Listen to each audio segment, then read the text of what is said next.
Гэты малады мужчына прызнаецца, што з'еў сабаку на ўсім, што мае прыстаўку вела. Хуберт Баранскі, польскі велаактывіст, які за 10 гадоў ператварыў польскі горад Лодзь у веласіпедны рай. Лодзь знаходзіцца ў цэнтральнай частцы Польшы і мае багатую гісторыю, але гэта зусім не перашкаджае гораду ісці ў нагу з часам і патребамі яго жыхароў. Я przyjechałem z Łodzi, to jest w centralnej Polsce. Яшчэ не так давно у нас не было веладарожак, а цяпер іх каля 200 кілометраў. Горад развіваецца, будуюцца спускі на бардзюрах, удасканальваюцца пераезды, інфраструктура развіваецца. 10 гадоў мы працавалі з чыноўнікамі, з самакіраваннем, і наша праца працягваецца. Польскі велааматар у Брэсце ўжо ў другі раз і ў тысячагадовым горадзе адразу бачыць шмат веламагчымасцяў. Хоць насельніцтва ў Лодзі ў 2 разы больш, чым у абласным цэнтры, схема развіцця веларуху і стандарты для гарадоў падобныя, кажа Хуберт. Ja jestem w Brześciu po raz drugi już. Я быў у Беларусі першы раз 2 гады таму і заўважыў, што тады не было яшчэ веладарожак, а цяпер яны пачалі з'яўляцца. Маляванне палос – гэта добрая справа, але іншая справа – гэта велапаркоўкі, якіх павінна быць больш, і яны павінны быць зручнымі для веласіпедыстаў.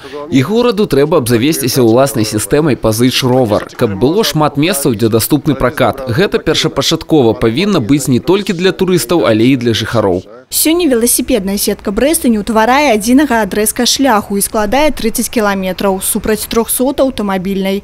Для росту велаактыўнасці гараджан і гасцей горада патрэбна паўнавартасная інфраструктура, кажуць эксперты.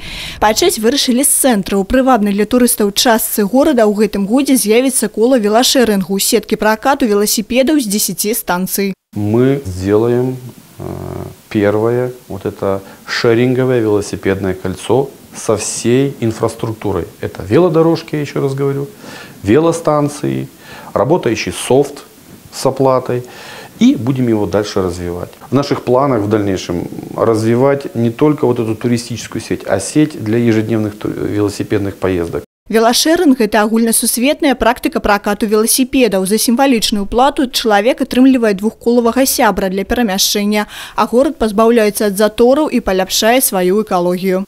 Это вопросы регулирования спроса на пользование индивидуальным транспортом, чтобы мы стали жить в городе, удобном для жизни, а не в городе, удобном для автомобилей. Чтобы мы жили в городе чистом, где хорошо дышать, а не выдыхать просто, потому что везде выхлопные газы. Веларазметка на центральных улицах Брэста з'явіцца уже до конца гэтага года, а паўнавартасная сістэма велашэрингу запрацуе летом 2019-го.